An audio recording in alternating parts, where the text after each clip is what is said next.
嘉义布袋甲基地的沿海地区有真侪温仔，为着要推动这渔电共生，台电伫嘉义县布袋国中附近要起一个变电所，不过无事先召开说明会，时间的噪音影响到附近的居民。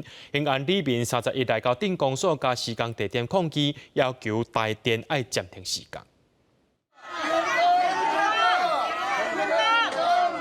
民众去抗议布条，大声喊停工。嘉义县布袋永安里的里面，伫布袋电工所头前顶前抗议台电无任何通知甲说明，就私自起变电所，而且公所嘛无任何作为。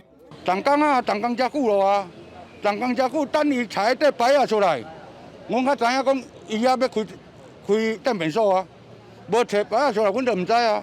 你向阮代表的拢唔知啊，哦，伊这足嚣张的啦，哦。 民众不满施工的影响甲变电所未来安全性，台电拢无事先来说明，电工所赶紧联络施工单位出面说明。